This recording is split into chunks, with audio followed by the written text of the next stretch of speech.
What is up, guys? Welcome into another Friday Fix episode of The Cut. I'm your host, Christian Williams, and I am here with Randy Hall and Brandon Sweet. Randy, first, how are you? Doing pretty good. Got to have a game sesh with some college and fraternity friends for like 4 hours before this, so just need to eat after this and sleep. So we're good. Thanks for the invite, bro. You just come on. All right, Sweet, how are you? I'm good, man. I'm ready to run through a wall after that promo. Right? Yeah. I'm pumped. We're gonna have a lot of those for the Friday Fix, and then maybe some NFL draft stuff as well. So great job. So we're here to talk about the Cleveland Browns. Obviously, if you saw the intro video, we are excited for that because obviously, as you guys know, if this isn't your first go round, we are Browns fans. Each of us, I guess I'm the only one that doesn't have a secondary team, but we all have different levels of Browns fandom. However, we definitely have close ties to the Browns. So this is a very exciting episode for us. Before we get started, though, make sure you guys go subscribe to the podcast on your favorite podcast app. Just search The Cut FFB and we will pop up. Go read Adam's new mock draft that just dropped on thecutffb.com. And then, Sweet, talk to us about your latest article, Mr. Matchmaker. Yeah, so did a little bit of traveling this past weekend, so spent some time at the airport in the wee hours of the morning finishing this article. And, I did reread it a little bit, but just reminder that my mind was a little tired at the time. So if you don't like the matchup with your team, you can always yell at me about it in my DMs or listen. You've got to just accept that the hate is coming. I put out a tweet about Urban Meyer today, and I did not think that it was going to incite hate, but here we are. I just sat on Twitter all day and fought off the burner accounts and the trolls. So yeah, haters keep the business flowing. So Exactly. Yes. So we are here to talk about the Cleveland Browns. As I said before, if this is your first go around in the Friday Fix, we do run through the GM and coaching situation, the state of the team, the current cap situation, some potential cut candidates, acquisitions, and a 3-round mock draft. So without further ado, let's get right into it. Randy, talk to us about the GM of the Cleveland Browns. All right. Well, pretty well known, Andrew Berry. He's very collaborative. I think he works well with others in the system. Second stint actually with the Browns, so he understands what the team's about, the culture, the community. I think we see that he values trenches probably more than anything, and it's worked. Where the Browns are one of the only team that are going into this draft process not thinking about, man, I need a starting lineman or I need a bunch of depth. It's like they may draft one. Like they really are solid in that aspect. So, good job starting. Obviously, he didn't start the team from scratch. I think Dorsey did a pretty good job, talent scouting and everything, but we're at a good spot here. Made the playoffs, had a chance to make the championship game. So, yeah. So this is Andrew Berry's second stint. He did work under John Dorsey. Then he went to Philadelphia, quickly got out of that situation. He was there for, I believe, less than a year before he bounced back over to the Browns. Obviously, he took a promotion in the process, but like you said, very collaborative. Definitely a guy that he was able to select Kevin Stefanski in his first year there. So, Sweet, talk to me. What were your first impressions of Kevin Stefanski when he was hired last year? And then also, what did you think of his performance? Yeah, I think going through this process, I kind of wanted Josh McDaniels, even though the experiment with Denver went horribly. And I had a lot of firsthand experience with that.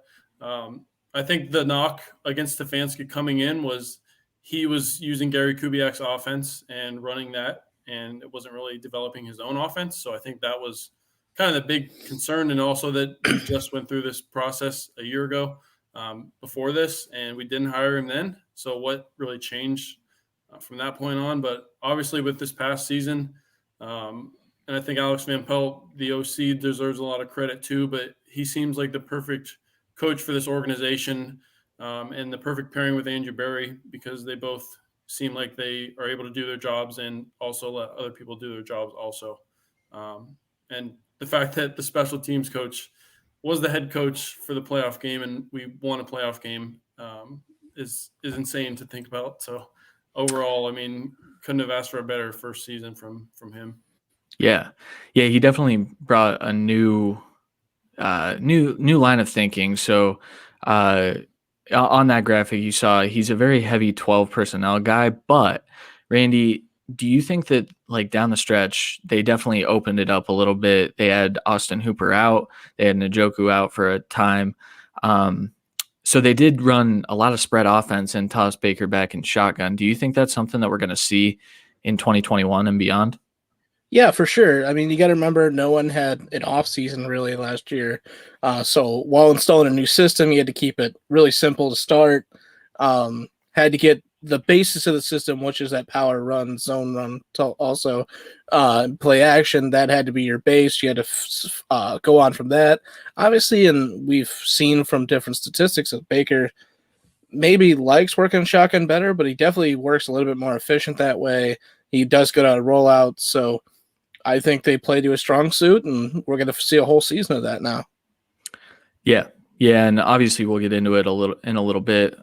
In the comments, we've already seen some discussion about Odell Beckham, and Baker really wasn't able to operate within the offense like while fully knowing what the offense was with Odell. By the time he got it down, Odell had already torn his ACL, so. It's a very intriguing situation, but I'm with you, Sweet. I think that they definitely got the right guy. I think Stefanski is a leader of men, and I definitely think that all signs are pointing upward. So let's move on to the state of the team. So normally we talk about DVOA here. Obviously, we talked about the Odell injury, but offensively, the Browns were a very good team, as you see here, 9th overall in DVOA on offense, 7th in the run, 10th in the pass, and then on defense is where they definitely struggled. So 25th overall, 25th against the pass, and then 19th against the run. Obviously, they're going to have to bring some pieces in to fix that defense, but Sweet, how much do you think the injuries played a role? And then I guess incorporating also the Myles Garrett COVID situation. Do you think that this defense, as is today, has enough promise to improve in 2021? Not where it stands right now. To be honest, I know that we have to make some moves, and I know you guys agree on that. I think the biggest issue for me was the linebackers. And again, you guys probably would agree. If the defensive line wasn't making the stop after that, it got ugly, which considering we were 19th against the run in DVOA, I think shows how good the defensive line was, because I think it would have been a much worse statistic probably in the 30s if we didn't have such a strong defensive line. And obviously Myles Garrett going out for a couple of games with COVID, and do we really know how healthy he was after that, I think was a big concern. And then, all the problems in the secondary, Denzel Ward missing games, Greedy Williams missing a whole season due to a fluke shoulder injury. They still found a way to do the best, and it was similar to the Kansas City Super Bowl run where the defense wasn't very good, not this past year, but the year before. Our offense just wasn't good enough yet to get over the hump. So that's kind of how I looked at it. Close, though, but a fumble away or something like that. Yeah. No, I really – sorry. The defense, I think, because of small pieces are losing, I agree. I don't think there's really a ton of improvement, but with Andrew Billings going to be there, what looks like Greedy Williams and Grant Delpit, I mean, those are 2-3 huge additions. But you still have a lot of problems to solve there, and absolute worst case, you need depth everywhere, because that's really what did them in. There's so many injuries in that secondary, and then you had that off-season injuries, and then you had COVID, and then it's just terrible past then. So the fact that they weren't dead last on defense, well, I know is almost a joke, but it's somewhat surprising. Yeah, I'm with you guys both there. I do think of the linebacking room, I think Taki flashed. I think there's something there. Yeah, twice. It's too big. Yes. He was okay in pass coverage, which was not what I expected from him, which kind of shows me that he can still improve. Mac Wilson was a disappointment. BJ Goodson, I think, and we'll get into the current cap situation and what that looks like, but BJ Goodson definitely was a bright spot of that linebacking room at the very least. In terms of like the secondary, I don't really think there was a bright spot. I don't even think I think Denzel Ward played well. I think Harrison a little bit here and there. It took a while to get in the system, though. Biggest thing with the defense is I know they coming into the year wanted to play a little bit more big nickel than just straight cover 4, and with that rotation, depth, and all the injuries, they just weren't able to. Yeah. All right, let's get into their current cap situation. So, as of right now, updated today, it looks like they have about $24 million available in cap to start spending. Randy, talk to me about some of the possible cut candidates. Yeah, and the 24 million is the top 51. Right. Yeah, they'll figure out the rest past then. But there really isn't much cut candidates left. They kind of already have decided that, which makes me think no one else is leaving. But the biggest one, obviously, is Sheldon Richardson, who's a 12 million clean cut. But when you know you're pretty much leaving Ogunjobi out in the dust to go away and sign for about 10 million, you're probably keeping Richardson at this point, or else they would have already done this cut. He's been good. I'd say like there's a bit of like a 50-50 if he really gets like the dominance level going each game. But I think if you get a good one tech with him, he'll be dominant. And then the last one is Case Keenum, which I doubt they do. I mean, it's a $5 million clean cut if you do it. But I mean, the only way they do that is if they absolutely need like $2 million. I don't see them, which I doubt they do. I think they're going to be spenders in the free agency. We saw that obviously with J.J. Watt already. They were willing to spend big money for that position. But past then, I think they're going to just bring back some guys. Maybe. I mean, I'll tell you what. I agree with you, but I thought about putting Odell on this list. I don't think they can cut him just because of the capital that they already gave up and the fact that he'll demand something in a trade. But his dead cap hit is fairly large, and I think they're going to give it one more shot. But Sweet, do you think that Baker Mayfield is better or worse with Odell Beckham? I think the question is still unanswered, which scares me. I think it scares a lot of people. Yeah. He was obviously worse this year with him, but you have to factor in, new coach, new offense, no preseason, pandemic. So I'm not going to say that these first 4 or 5 games with him, Baker was worse.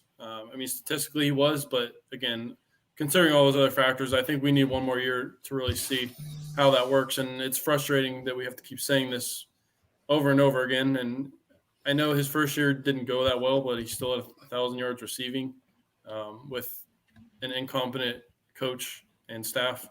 So I think there's a lot to work with there. They literally have never had a full off season to work together. So they haven't kept the same playbook going into a second year together either. Yeah. So we'll see how this all plays out. I assume it'll be perfectly fine. We saw flashes at the wide receiver 2 position last year. Obviously, like Odell's the one talent-wise, but Jarvis was fine in the one role last year. We saw 2 other guys really do something. Had really good flashes. So that makes me believe that we can have effective targets in the system, not just one guy. Yeah. All right, let's talk about some of the key free agents here. So Olivier Vernon is probably first on the list. There are quite a few here. So Olivier Vernon, Kevin Johnson, Terrence Mitchell, Carl Joseph, BJ Goodson, Larry Ogunjobi, Rashard Higgins, Kendall Lamb, Andrew Sendejo, Kadero Hodge, and then Porter Gustin, I believe, is returning. I think I saw a report that he's back on a team-friendly deal. I might be wrong, but they may have already gotten him signed back. But of those guys, Randy, is there anyone worth keeping? Flat out. Carl Joseph, maybe. BJ Goodson, if it's a cheap deal. Higgins, if it's not too expensive. Yeah. I mean, I would assume they maybe try and keep one of Kevin Johnson and Terrence Mitchell, but neither did that much. So I think Mitchell was better this last year. Kevin Johnson was hurt for a pretty good chunk of the season, I feel like. Sweet, of these guys, so I guess my question next is Larry Ogunjobi. So you do have Billings coming back. Sheldon Richardson is a cut candidate. Do you think you can get Ogunjobi back for cheaper than Richardson and not lose some of the production out of that interior group? Yeah, I mean, I know we talked about this with the Denver Friday fix, but I personally just think that he's going to mark it out. I think he's just going to be too expensive for us, and I hope that's not the case and he comes back. I'm not willing to pay Ogunjobi, with a 4 or 5 year deal that's going to take up, quite a bit of our cap space. I think I'd rather just stick with Sheldon. As much as I like Ogunjobi, I mean, he's really good against the run and really surprisingly good against the pass. So it sucks that we might lose him, but I think for me, go with Sheldon with the veteran. You're trying to win right now. Then let Jacksonville pay him $40 million for 3 years, and maybe it won't pan out. But that's just where I stand with him. It sucks, but yeah. You said a trigger word. Can't say I know. That J word. No, I mean, the problem is, and we saw it a lot with the run defense last year. Him and Richardson both played the 3 tech and over other side guard. You just can't have both. I think Billings can be the 1 tech, at least rotationally. Yeah. Bring in a couple more. I mean, I don't think they really have a true solid 1 tech on the team right now, and that's what the defense calls for. So, yeah, fair assessment. So let's talk about some of the team needs. Obviously, defense is the main thing. This go around, we have it listed: edge, corner, linebacker, interior defensive line, then safety. So literally every position. And then probably first on the offense would be wide receiver. Interior offensive line could stand to add a quarterback, especially if Keenum is cut. I'm like you, Randy. I don't think that they do cut him. Depending on, I mean, it's not like they have a third quarterback that they really like. So yeah.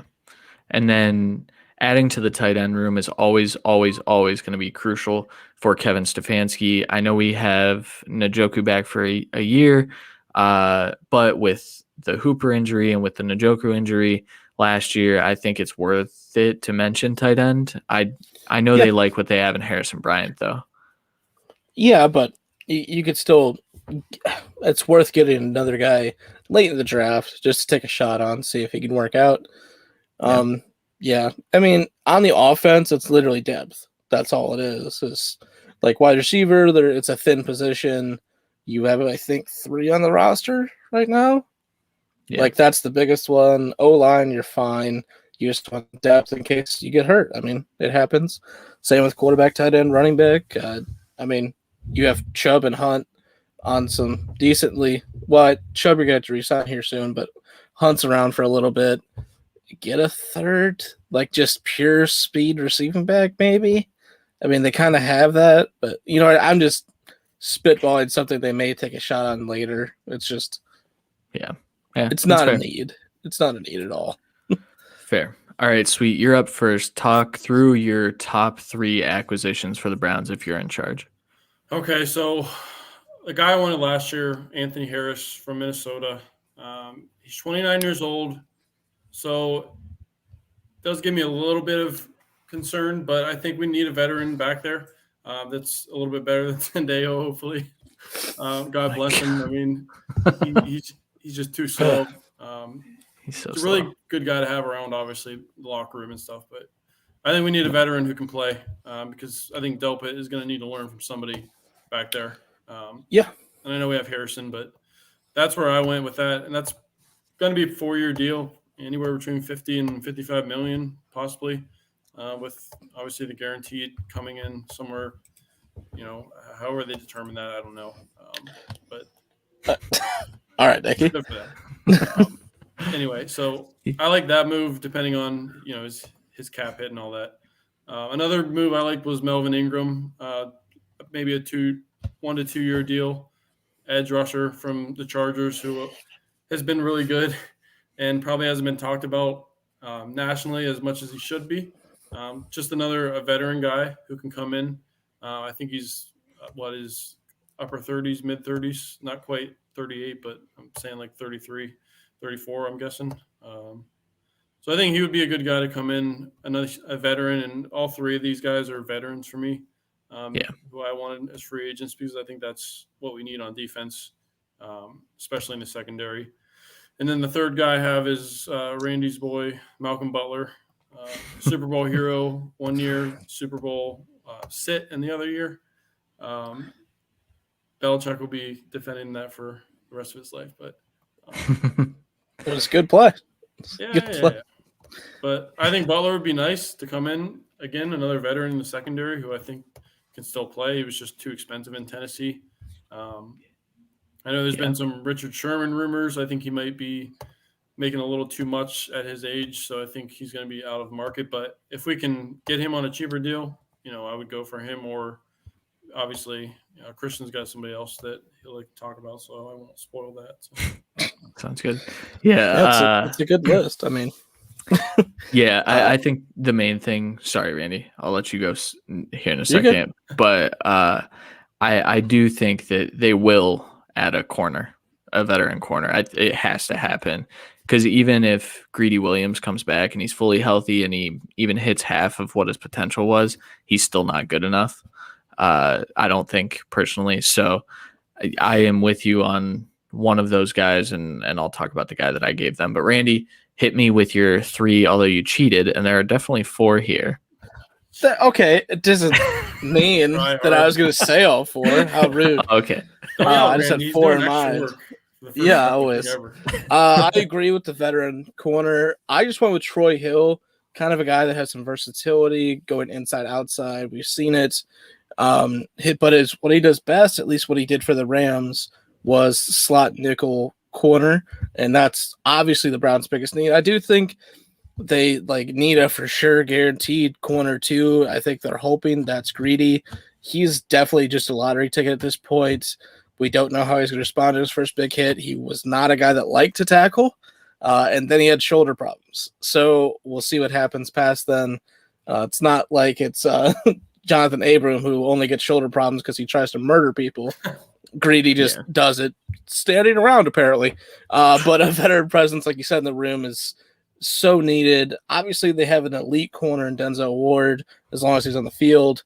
But Troy Hill would at least, you lock up the nickel position. I think they're taking shots at least 1 or 2 in the draft at corner. They're going to keep trying to stay young in the position. But if you get 1 or 2 veterans in here to help just fill out the roster, worst case, you just need depth anyways. So a guy that can play both is good for you. And then at edge, because that's obviously a position they've said that, Troy Hill is only going to be about 6 a year and probably only signed a 2-year deal. He's 29 right now. So he probably wants to have one more chance at a decent sized check. So figure it out past then. Romeo Okwara, 3 to 4 years. 10 million per is what it's looking like, but it's a very big edge market this year. I think he fits perfect for the scheme, so his number could even go down because I think Trey Hendrickson's going to be top of the list along with Ngakoue and them. So you can get him for 10 or maybe even less a year. That's really solid, and he's younger than pretty much everyone else in this free agent class. He produces sacks. He had double digit this year, and he plays the opposite side of Myles Garrett already. So there's no learning curve. He plays a 4-3 edge at the opposite side of Garrett already. And he had double-digit sacks. I think it's a perfect scheme fit, ready and willing to go.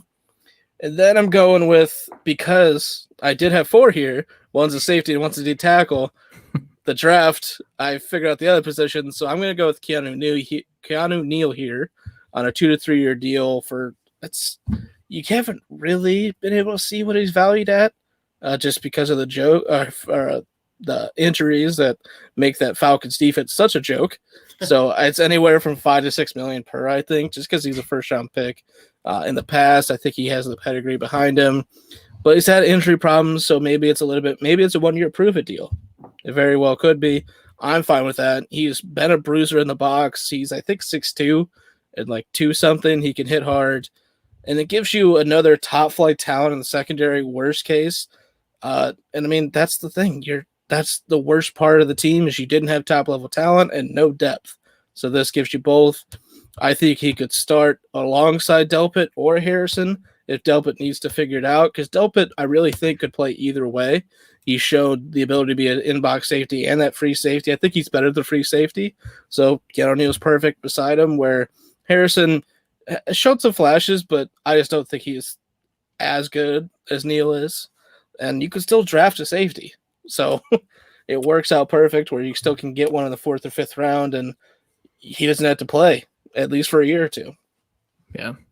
Yeah, I love all of them, man. I haven't actually looked at Romeo Okora because I kind of thought that he would be a tag candidate if they didn't go with Galladay.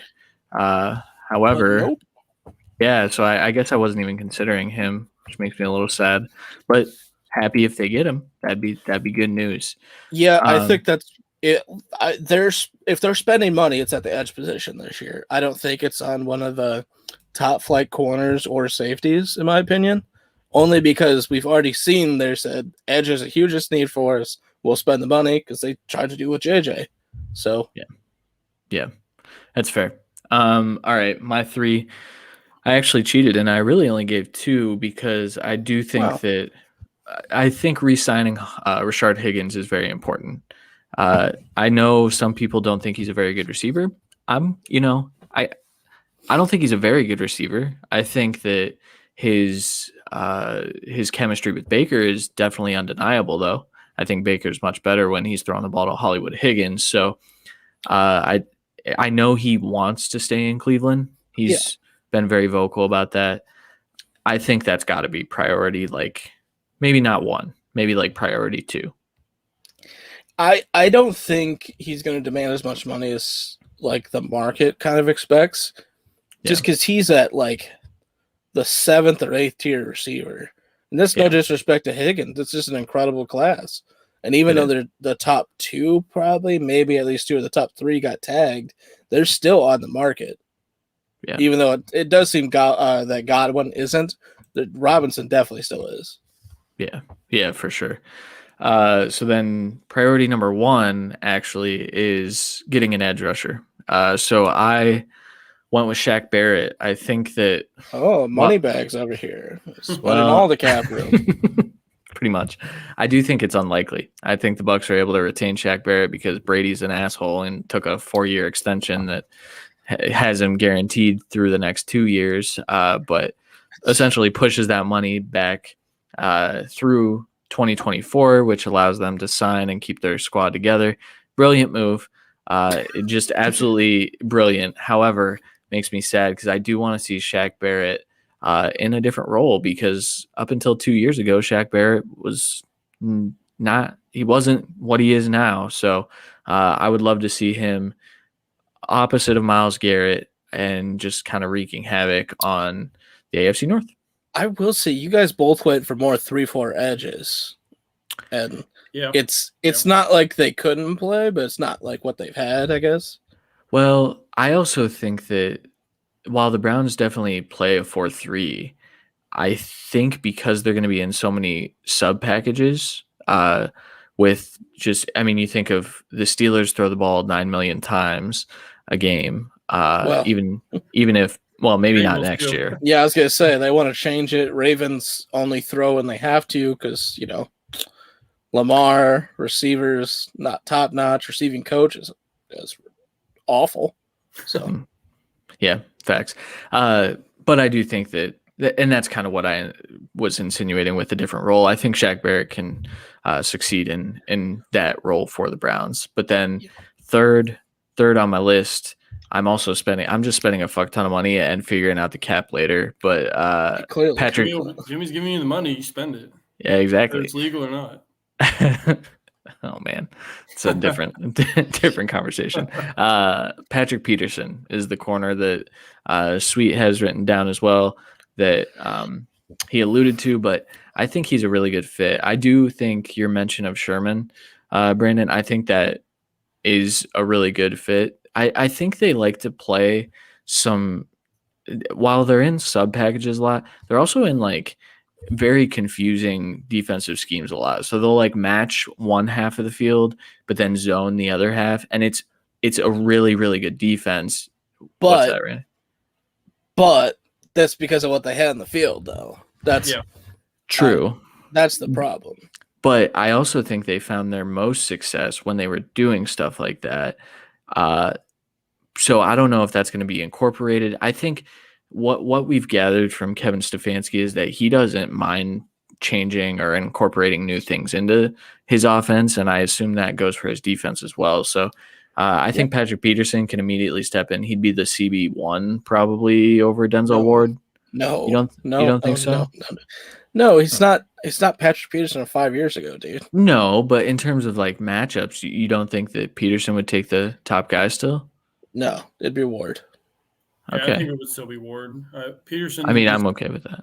Peterson's a solid CB2, I think, at this point. Yeah, if you're signing one of the older guys, anyways, you want them to be your two, so they don't have to, or you want them to be on the less speed guy, or so, like you just don't want them fully matched up on that side. And I mean, the division has a lot of speed, so yeah.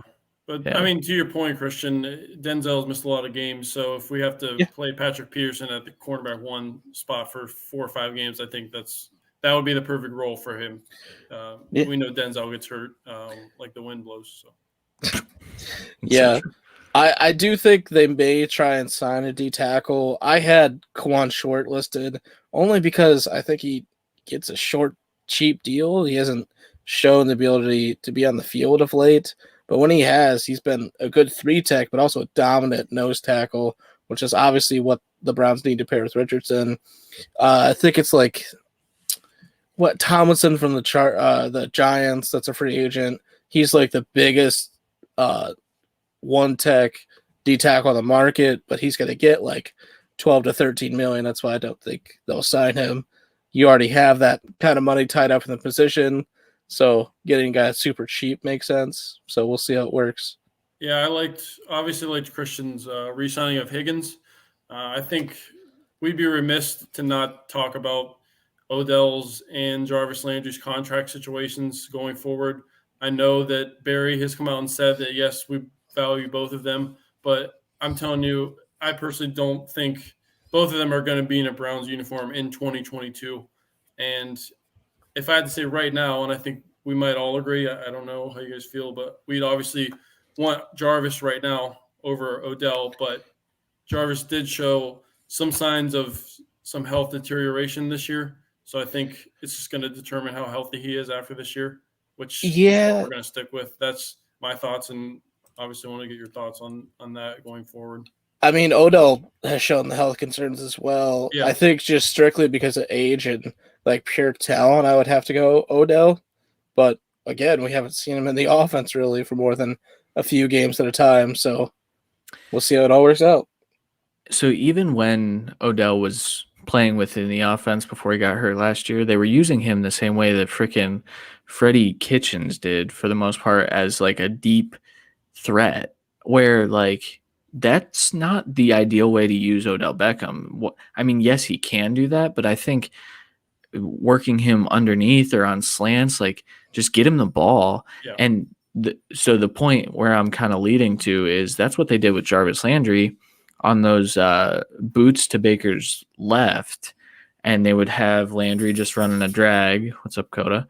They would have Landry just running a drag and then having him catch the ball 2 yards upfield and then making a play after. Yeah. Odell is way more suited for that role. Like, I would say he's at least triple as good as Landry is after the catch. Like I think Landry's okay. I don't think he's a special athlete, and Odell can take those to the house. We saw it in the Dallas game last year. Yeah. So I actually think that Jarvis should go. Yeah. Well, I mean, we had to see them both on the field at the same time for a whole season, really, to get the answer. So yeah, that's true. All right. So I guess the last thing before we move into our mocks, are we paying Baker? Yeah. We got to. You should. Before Josh Allen, like my friend Andrew says, we got to pay him before that. Yeah, from the looks of it, you should pay him now with a smaller deal this year, backloaded. Because, I mean, clearly the money from the new TV deal is going to be very, very good. And everyone that's not signed before then is going to end up being way too expensive. And because he's not fully proven, Baker. Obviously, he made the playoffs, won a game, looked good and everything.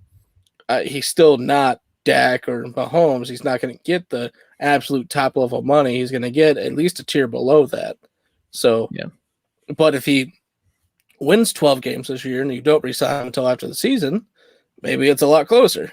So you got to do it now, and it could help the cap out. Not really, because he makes like nothing right now, but well, and a lot of those contracts, when they sign their extension, they keep the rookie deal. They convert that salary into bonus. That's what they did with Mahomes, I think.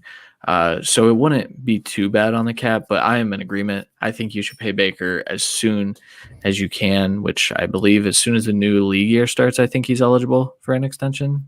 Yeah. So, yeah. What about Denzel then too, if you want to bring that up? Yeah, and Chubb, and I mean, I don't want to lose Chubb, man. I don't want to lose him. I'll give up the whole team before I give up Nick Chubb. Fair.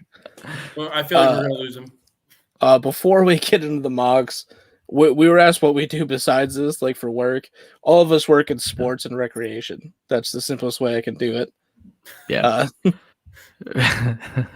Randy, do you work with former drug addicts? Possibly. That's true. Yeah, that's true. At times I work for Josh Cribbs, if that helps, and 4 other guys like that. But Browns episode. Yeah, I don't think he's a former drug addict.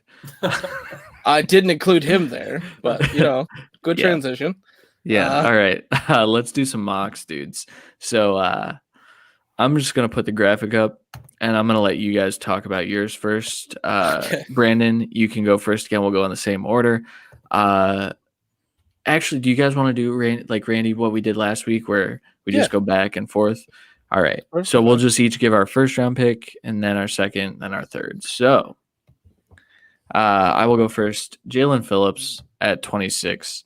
I know I had them sign Shaq Barrett, but we do know that, Myles Garrett does have a little bit of injury history, or at least we don't know what he's going to look like. He did not come back well. He was probably the defensive player of the year leader until he got COVID. And then when he came back, he was winded every play. Who knows what the long-term effects are? Hopefully they are irrelevant and he is full go. But I think the edge room definitely needs help anyway. They did cut Adrian Claiborne already. Olivier Vernon won't be back. So essentially they're looking to add 2 to 3 edges, I think, this offseason. So via the draft and probably via free agency. So I selected Jalen Phillips. I think he fits. I think he fits. He definitely fits. He's one of the only pass rushers that has more than one move currently. So it does work out. I do think that if they are going this route and they did sign Shaq Barrett, they would go with maybe more of a project. Because you know what I mean? Phillips is kind of, his only question is injury history, really. He's pretty much at his peak, I'd say. But yeah, he's very, very talented. I think he could start right away, but unfortunately in this situation, he wouldn't. So it hurts the love of it. Yeah. All right, sweet. Hit me with your first round pick. So I know we talked about the draft position for the Browns. It's 26. Depending on how the draft goes, it feels a strange to be in. So I think they'll either trade up or trade down. But I went with Zaven Collins, the linebacker out of Tulsa, the reigning Nagurski Trophy winner for the best linebacker in all of college football last year. I like him a lot. He's one of the few linebackers that I have a first-round grade on, and not a great linebacker class. I think he's pretty explosive. He impacts the game, and I really like his effort in the run game, and I think he would be a great rookie for the Browns linebacker core right now. I think he would probably start day one, depending on how training camp went, obviously. But I think he's a safe choice more than anything at this point for the Browns and for anybody that's kind of looking for a linebacker. So, yeah, and he's a great mix of edge rusher and cover linebacker and somewhat run stopper. But I mean, he's very, very versatile. He could play day one no matter what. So, good fit. I kind of undercut Sweet here with my first pick, Greg Newsome, the second. Out of Northwestern, a very intelligent guy. Obviously, he went to Northwestern, but he's very physical. He's for sure going to be an outside corner, which is exactly what they need to be a corner too. He does. I mean, hips are great. Like everything's great. He has concerns with long speed, and then I mean that's about it. Like he's got the click and close. He's got good hip swivel, good footwork, great balance. Like he's very solid. There's a good reason why he's shooting up draft boards. I do agree with Sweet. I mean, he has him taken in the second, but he also discussed that they probably would trade up for Greg Newsome. I think they could trade back for Greg Newsome as well. He's getting consideration apparently anywhere from like 19 to like 50. So like, or even further, depending on how the corners are running out the board. This is just a guy that was always there for me that I like, and it's a little bit different than guys I've talked about every single week as well. So, yeah. Which might as well just let Sweet go because. Yeah, Sweet, you want to talk about Newsome? Yeah, I mean, I echo all those things that Randy talked about. He was available in some of the mocks that I did, but obviously when you're dealing with computer mocks, there's going to be some different picks. Yeah. So obviously, I think he's end of first round, early second round potentially, but who knows what happens? He may go in the top 15. He may drop to the third round. I just think he's a good guy to come in. His ball skills are unbelievable, and all the reports that I've read and just doing some research on my own, obviously his ball skills are talked about as one of the best corners in his class. So I think wherever you can get him, I think the Browns will be happy to get him because I think there's still a lot of questions with Greedy Williams, obviously, and Denzel Ward too. I know we keep harping on that, but there's still questions there with both of those guys. So, like I've been harping on, you need top-level talent and top-level depth in this team for sure. It was the biggest weakness in the secondary. So Newsome's great. I mean, there's other guys around here, I guess, like Asante Samuel and like Afitu Melifonwu. Like we've talked about them a good amount in the Friday Fixes. So Newsome's definitely due to get his praise and roses here quick. So that's why I think that's why we both went with him because he's just shooting up draft boards and he's so good. Right. He is. I still prefer a couple corners over him, but that's probably because I haven't watched the new tape that I have just yet. And I was on limited tape before. So, all right, my second round pick, another guy, got some new tape on him this week. Pretty pumped about it. Jamin Davis, the linebacker out of Kentucky. This is a guy that Randy texted me and said, "You're going to love this guy." And I said, "All right, sounds good." And I watched like half a game and I said, Randy was right, as usual. Jamin Davis is exactly what the Browns need in their linebacking room. A guy that's super versatile, he can play in coverage, but he can also fill gaps. He's pretty good at like staying disciplined when filling gaps. I think he's probably best suited in a will role to start. But I do think that he can turn into a Mike, which is kind of what they expected from Mac Wilson, and it just hasn't turned out well. But that's also 3 rounds difference. I think Jamin Davis is a better athlete. I do have a couple questions about him, but once we draft him, I'll probably say no more questions. He's a god. So, yeah, fair enough. I love Jamin Davis, and I think his hype just is going to keep growing. I think, unfortunately, his hype has diminished my guy's hype here. true. With Jibril Cox. Same kind of style guy, a little bit bigger though. Same speed and coverability, in my opinion. Just needs a little bit more seasoning. He's a transfer guy to LSU. Played particularly well, I think. I think he showed out at the Senior Bowl and everything. I think Jibril Cox is going to flourish at the next level.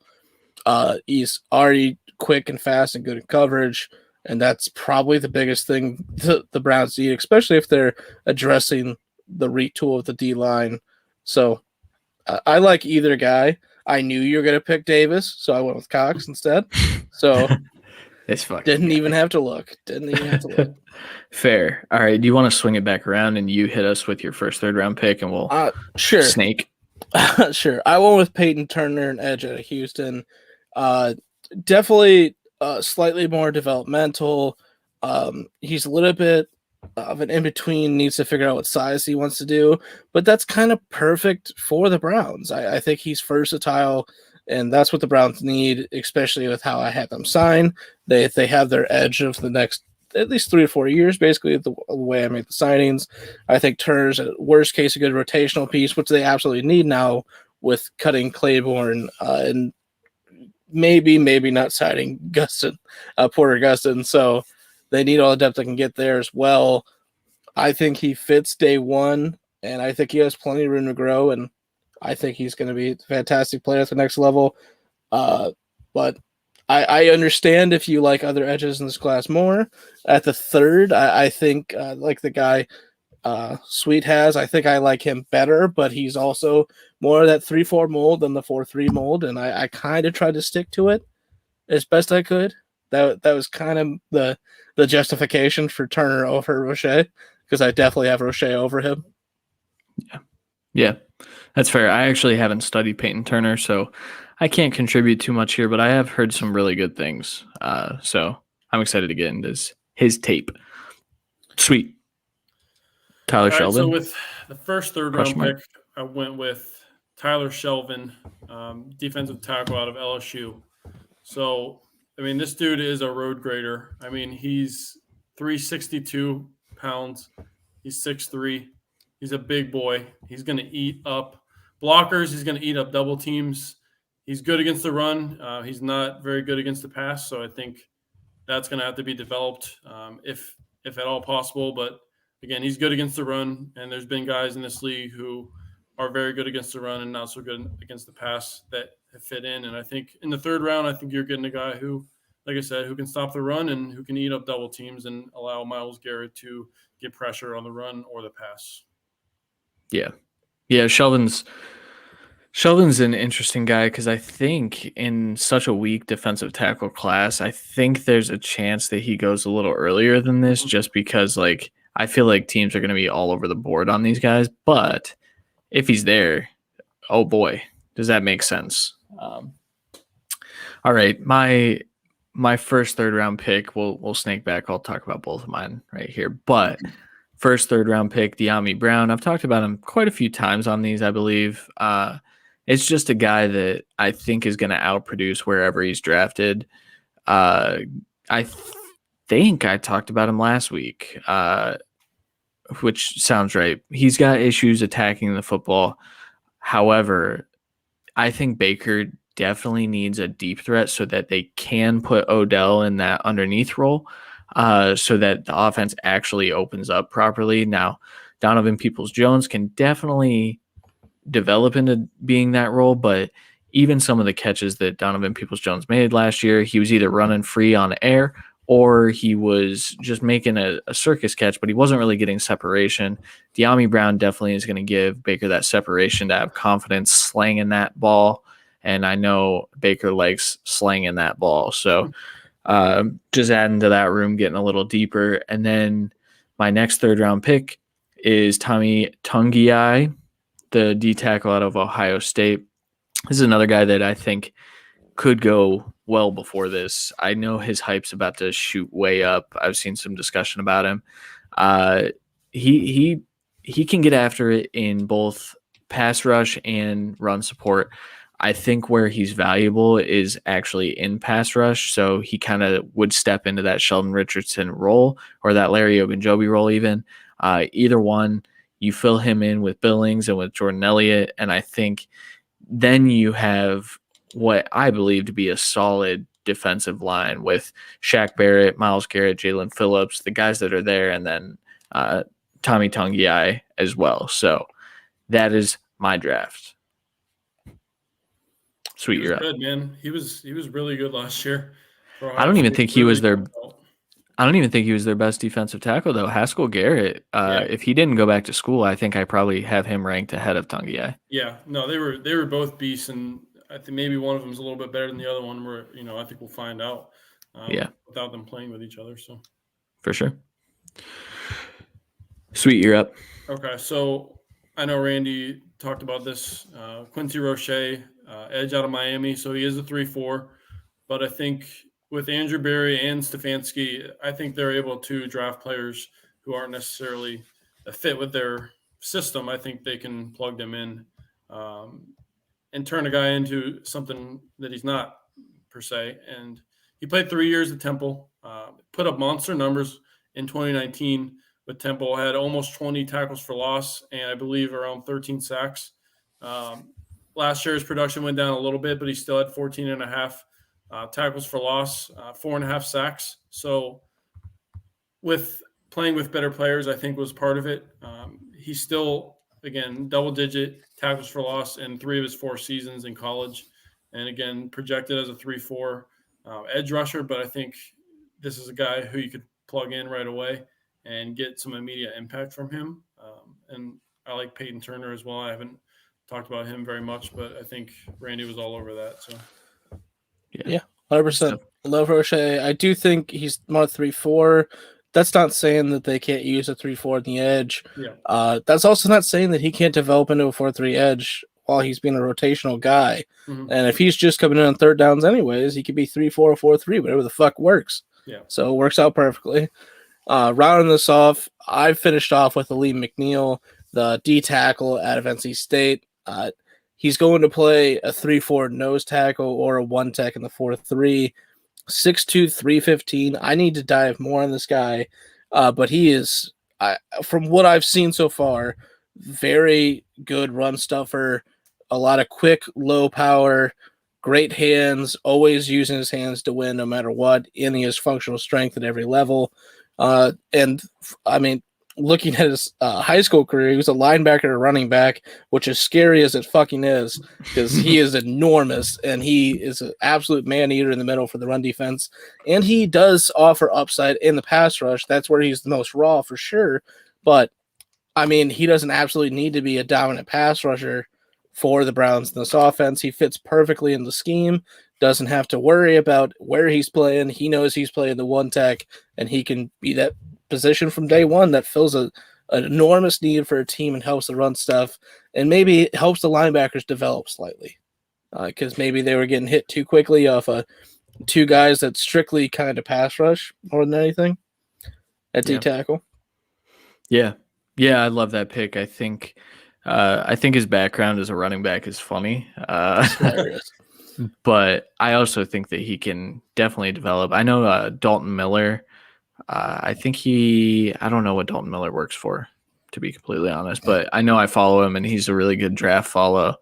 He's been all over Aleem. He's actually his DT1, I believe. So I get it. I think if your top thing for a D tackle is run defense, from what I've seen so far, I understand it. He's gotten, like, he has sacks. It's just not what he does best. And I think that isn't really a detriment. I think it's just more of a shining beacon on his rush defense. Yeah. All right. Well, that'll do it. I think what we did is probably just overzealous. I don't think the Browns will get all of this done in one off season, but not with what you did. Well, I went. You didn't spend $40 million. They have 24. Yes, restructures. There's restructures all over. Yeah, backload the fuck out of those contracts. I get it. It's definitely possible. I'm just giving you shit. It's fair, but backloading doesn't really work with the extensions you have to dish out to Baker and Chubb and Denzel Ward and stuff. So I thought about that. It does if the TV deal comes through. Listen, man, Sure. if we lose Chubb this window, I might be out. I'm not gonna lie. You already moved away, so might as well. I might be jumping. No, I'm just kidding. But I will. All right. I will cry. No, that'd be. I think the fan base would absolutely riot if Chubb leaves. You won't hear a thing from him, but the fans will definitely say something. That's so true. I think he might hold out. I think it would. The holdout would be this year because now he gets his extension. Listen, I'm telling you, man. Don't be shocked if they don't sign anyone and they just restructure Ward, Baker, and Chubb and extend and just get it done. Yeah. Because if there really is that much new money coming, there's going to be a huge increase in cap, and they'll end up being cheap deals in the long run. So it's true. I think they can do that and sign some guys. But like I said, I think we're being overzealous. I think there's a chance that we package one of these third rounds to move up in the first round and go get someone like a JC Horn, or maybe they have interest in Barmore or something like that. I could definitely see that being the case. That's perfectly fine. But if they stay pat, I think we solve the biggest issues. Linebacker is a big need, but they've already drafted a lot of the positions, so maybe second round and first is overzealous for us, really. Yeah. Maybe they wait longer, but my list of linebackers I love starts to diminish after that part. The third round, there's a lot of guys, that could be good in the third. Obviously, we need to dig deeper into linebackers, and we'll get there eventually. But there's a huge class that could go anywhere in day two, and I don't really know. I think Pete Werner goes a lot. For right now, I don't think he's like top of that group, but because he's the only true like head hunting, like run stuffer of that group, and he can cover. Not great, but he can. I think he goes probably second, and there might be Jamin Davis just sitting there like, well, shit. Hey, I hope the Browns get Davis, or I would even like Owusu-Koramoah to them. I like Zayvon Collins as well. I like Koramoah a lot, but he's kind of like a box safety. Yeah, like he's in my opinion. So yeah, you're probably right. Doesn't mean he's not incredible, but it's true. All right, before we get out of here, have you guys seen the new clips from Falcon and the Winter Soldier? I have not. I need to though. I've liked it on Twitter. I meant to go back and look at it, but I watched one of them. I haven't seen the second, but are you guys excited for Falcon and the Winter Soldier? Oh, 100%. Action-packed shit. It's going to be so fun. I'm excited. Did you guys watch the making of WandaVision on Disney Plus today? I did not. I will check that out. It was solid. It was really cool to see some of the effects that they did. And they showed like how they get them flying in the air, and they actually get hoisted up into the air. I thought it was just all fake, and they were like kind of low to the ground, but they're up there. Nope, crazy shit. They flew for real. Don't show that to Vince McMahon, please. Oh, please God, please God. All right. Actually, for sure, definitely, we don't want anyone in the rafters again. Yeah. Yeah. Nope. I don't even understand the references, but it's someone died. Okay. It's just not a good idea for Vince McMahon to be flying people. 100%. All right, guys. Do you have anything else to add before we bounce out of here? Free agent episode Tuesday with an interview. Then we'll get to tackles, I believe. If we have enough time after free agent signings, actually. Yeah, that sounds right. Sweet. Do you think you'll come on for another Friday Fix before the draft? Yeah, man, I love this shit. It's fun making up stuff, and then teams not listening to us. Probably.